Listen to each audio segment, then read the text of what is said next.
Hello everyone, I am your host, The Cowboy, and this is Elliott Wave Cafe. We are on March 23rd, it is Wednesday, and today is the chart of the day. We're going to take a look at Netflix. Wow, this one, it's a little tricky, and you have price action going from 2000, so for almost 20 years in here, right? 20 years of price action, and this is a log scale.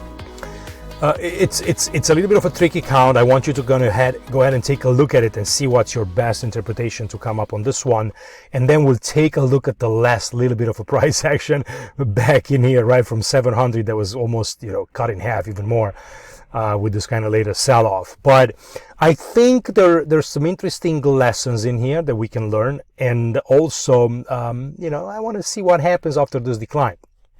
So jump on and see what you can come up with, see how it compares with mine, and we'll go from there just like we do every single day. Hopefully this helps. I'm going to go ahead and get rid of this crosshair in here if I can find where to cancel that. There you go, right up there. And let's take my arrow and just kind of go and see what we notice. Well, we'll notice a pretty good impulse here. Then there is a big mess right there, between 2006 and 2010 or something like that. Then you have another big impulse, another big mess in here, a correction, 3 waves. And then, a pretty sloppy increase in here all the way to these highs. And you can see, some of these sell-offs were quite huge and large. We haven't had such a large sell-off in terms of proportion since back in 2011, 2013. Right, we're still, we sold off a little bit in here, but nothing proportionally compared with kind of what we've had back in here, right? If that were to be the case right now, this thing would have to come much, much lower. And if I take, again, the crosshair, right, we sold off from $45 back to $7. Right now, we just sold from, 700 to 300. So, it doesn't compare. Now, what's going on here? How can we make sense of this? Well, here is what I have, and I'll show you. Let me get rid of this cross again, and I'll show you what I'm looking at. And this is the first count that I have right here. Let's go control page down, and this is what I have saved. So, wave 1 of the lows, right there. Wave 2.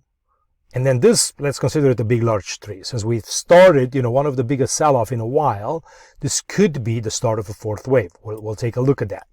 Now, the next one over, it's, and this is kind of what makes this count so tricky, is this move right in here, because this does appear as a 3-wave move, right? And that's not how you start an Elliott wave count. You can't go, ABC for a wave 1. It's impossible. You got to have an impulse as you're starting the counts. So the next one that's kind of drawing my attention in here, I'm seeing another impulse right there, a correction, and then I'm seeing another impulse up there and a correction. So my mind automatically goes to a 1-2-1-2, followed by a big spike in price, which is that larger third of a third wave.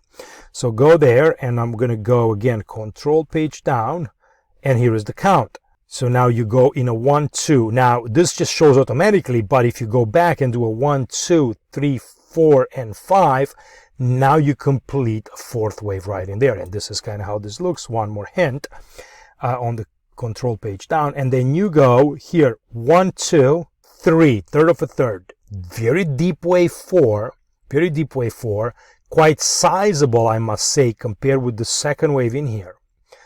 And then you're starting a 5th wave out of there for a wave 3, and you go here in a 1, 2, 3, 4, 1, 2, 3, 4, 5, 4, 5, 4, 5 of 3.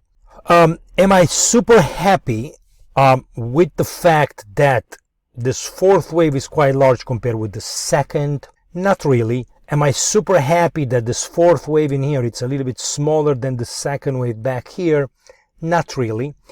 But it's my best interpretation at the moment. If you have something else that's interesting, go ahead and share it with me. Come into the public room, into the public chat on Telegram, and show me your count. I'm really curious to see if you have any other way of kind of counting this that makes more sense than kind of what I have back in here. But I'm looking at this as that 3-1-2-1-2-1-2-1-2 that generates that move from, $3 here to $40. Then you have a big, massive sell-off into this 4th wave, and then you push up higher in this 5th. Then you're doing a 4th because, you know, this looks like a triangle here. You have an A, B, C, D, and E. That's kind of how it looks, even though the C wave comes below this wave A. And listen, that's fine. Even if you move this slightly over to that top, let's not be a stickler there, but let's move it up there to the top right there, right? So you can say 1, 2, 3, 4, 5, and then you have an A, B down in C for a fourth wave, or even a small one.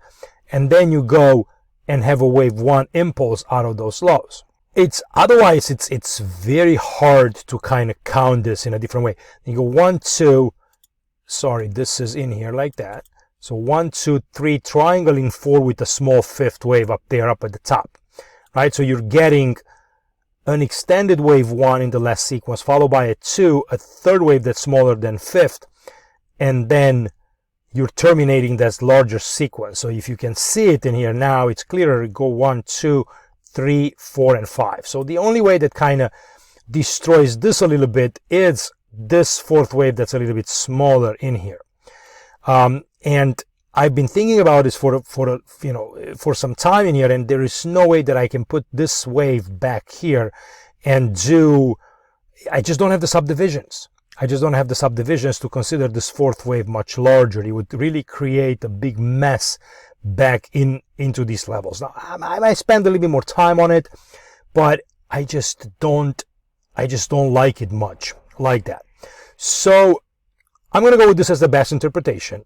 No matter, I think that we're still going to get a fourth wave in here. Now, depending, I mean, look at the channel, right? What I've done is I've just connected the lines in here from, you know, the lowest point that we've had back to these kind of couple of touch points.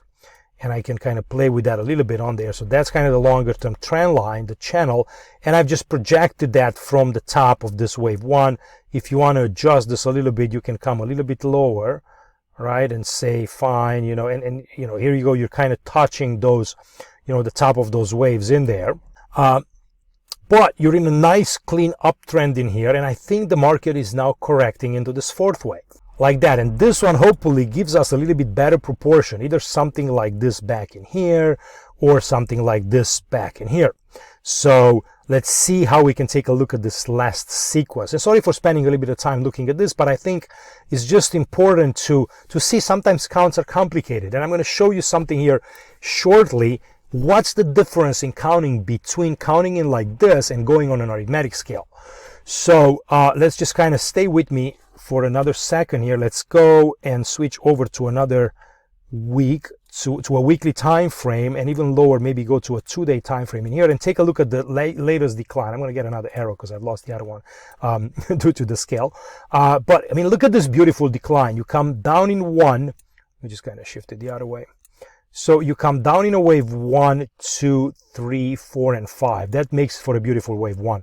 Then you go up in a short wave 2, and then you have the mother of all drops here in the wave 3, right? So you go 1, 2, maybe 3, 4, and a huge extended fifth that completes a larger third wave. So that's, you know, very, very clear that that's the biggest decline. And then you're doing a fourth wave, and then you're coming down and you're doing a wave 5. Let's take a look inside those structures. So again, wave 1, 1, 2, 3, 4, 5, wave 2, you know, that big gap here in NFLX, right? That's this big, you know, acceleration gap into the larger third wave, right? That's part of a third wave. That's how we know that's what that is. And then you go up in a fourth wave, and you're trying to terminate this. I think this was an ending diagonal. So I'm going to go and put an ending diagonal on there and do something like this. So you're going to go in a wave 1, wave 2, wave 3, wave 4, and oops, I might already have it. So let me check this out, guys. Oh, there you go. It was already there. So 1, 2, 3, 4, 5. Let's just do an analysis, show the channel. So 3 wave moving here, same way for a fifth wave. I think this is what's going on in here. I think we might have, and look at the divergence. I mean, I pulled the RSI as well. So as the fifth wave moves lower, the RSI, the relative strength index, move higher, which is kind of what you want to see when you have fifth waves declines. Now, you might argue with me and say, well, what if you're still in this fourth wave, and say maybe that's a triangle and you go in an A, B, C, D, and E, and you're still doing some kind of a triangle moving here, followed by another drop. I talk about this all the time. What if I'm wrong? Well, again, I think this will become very, very large compared with a little bit of a second wave in here. But it's possible. But what I'm saying is that I think that this move is running its course. It's almost done. And what's going to follow in here, it's going to follow a three-wave setback in Netflix that's going to look something like this, and that's going to be a nice tradable move, either from this lower, from slightly lower, but you're going to look for something like this in an ABC, and it's probably going to come all the way to this area back in here for a nice, let's say, for a nice B wave. You can also do a little bit of a fib retracement from those highs, to these lows. Let me change that right up in there.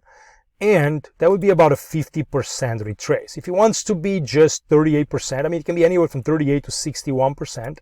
And, this, it's going to take some time for this thing to recover. It might take, for the rest of the year, or maybe half a year, maybe another 6 months from now on, all the way up into that resistance. And then what's going to follow next, it's what's going to be interesting, because this is an impulse. That means that this will be a correction against this impulse, and the next move will likely be to the downside one more time. So if you're going to get a zigzag in here, right, you're probably going to get something like that. In an A, B, C for this fourth wave that we were looking for from before, right there. Now, keep this in mind. There is a lot of ways that this could unfold. It doesn't matter that just because you have a 5 wave, you can still get a zigzag, but it could be part of a larger triangle. So if I'm doing a triangle, this is how this looks, triangle. So you start here, then you have your ABC for the first triangle leg, and then you go up in B, down in C, up in D, and then E, and move sideways, and this fourth wave just kind of shifts over like that. This is very, very possible that you can get in Netflix for the next, 2-3 years. Maybe because since it has such a long rise, and this sell-off already began, maybe Netflix will go in a period of consolidation, moving sideways like that. But near term, all I know is that it's very possible that it's quite likely that this will be a 3-wave a decline here in this A wave, and then up in B, and then down in C. Let me just fix this really quickly. So it could terminate, all of it could terminate, right here in an ABC and then push higher, or it could then extend, right? Because you know your corrections already. I mean, you have flats, right? Which are A, B, and then down in C, and then you have triangles, and then you have zigzag, which is ABC.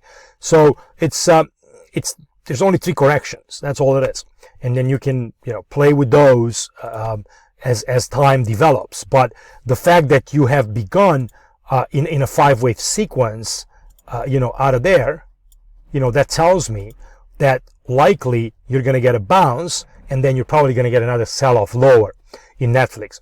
So I don't know what that's going to do to the markets overall and what's going to happen next, but I am willing to take a trade from these lows all the way to these highs, even it could be in some choppy moves. And I talk about this all the time too.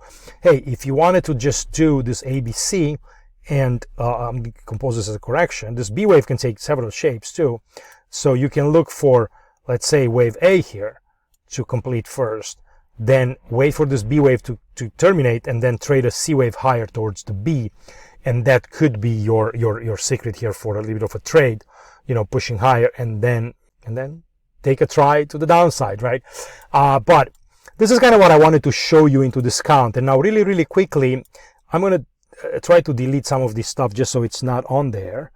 Actually, let me just keep it up. And then I will change this and see how is this going to look on an arithmetic scale. And let's see if I mess everything up. I'm going to, let me just delete this triangle. That's fine. I'll redo it later. So and just take off this piece of information that we have right on there, make this a little bit bigger like that. And now let's see, let me just take off this, see how this looks over in an arithmetic scale. And let's scale it. So this is where you are. I mean, you can't even see the waves, right? You go in a 1, 2, 1, 2, 1, 2, 3, 4, 5 for this wave 3, 4, and look at how extended this 5th wave appears under this count. It's just crazy. And You know, even this one back in there, look, 1, 2, 3, and then you have such a large fourth wave that's you know, especially on the scale, it looks like it's not real. So very, very interesting. But if you want to try and do a count on this scale, let's just let me just open one up, an empty one, and let's just give that a try. I'm really, really curious. We're gonna go here like that, and I'm gonna go to a 1 month chart, and let's see if we can give it a try, because sometimes on the arithmetic scale things look pretty good. So let's say you start from there, you know, and you go 1, 2, 1, 2, 3, 4, 5, or 3, 4. Here you go. I can just kind of reduce this, you know, just go with the, not super cycle, let's go primary in there. And that's your primary. Let's do this in 5 ways, right? So let's go decompose this as an impulse. So you got your, another move in here. Let's say 1, that's a flat in 2, whatever. 1, 2, 3, 4, 5, 4, 3. So 1, 2, 3, 4, and 5, 4, and 5, and maybe you're done. And this is, you know, again, another A, B, and C in Netflix, right? How about this count? Do you like this one? See, it's a matter of perspective. I like log scales, especially when you have such a big increases in price, so you can see the proper proportion. You can even see kind of what happened back here. Look at that, right? I mean, this move, if you're going back to whenever 2006, 2007, I mean, look at this thing. It went from $5 to $40, and you can even see it as a wave one. You know, but there's a little bit of a different proportions. Go ahead and alternate between the two, see which one you like better. But I think the end result is that this could still do this, right? Because now you've sold off in 5 waves. You're still going to get a B, and you're probably going to get a C in here. And then, you know, then you'll go from there and begin the work again. So guys, I hope you like this. Listen, I have a big announcement for everybody to make. I have just dropped the prices on Elliott Wave Cafe Pro Room. So it used to be about $89 for 1 month of subscription to my private Pro Room. And now it's $59, all right? It's $59 for a month. If you get an yearly subscription, it's $39. So it's pretty cheap. I just wanted to open it up to more people, get this more accessible, get more people involved in Elliott Wave, and, you know, come down a little bit to more in the industry standards, even though I think I'm very cheap to what I offer up there in the Pro Room, and the level of knowledge that you're going to get by spending time with me in the room. So anyway, give us a try. And again, I appreciate you as always, and I'll be talking to you on the next one. Have a nice day. Bye-bye.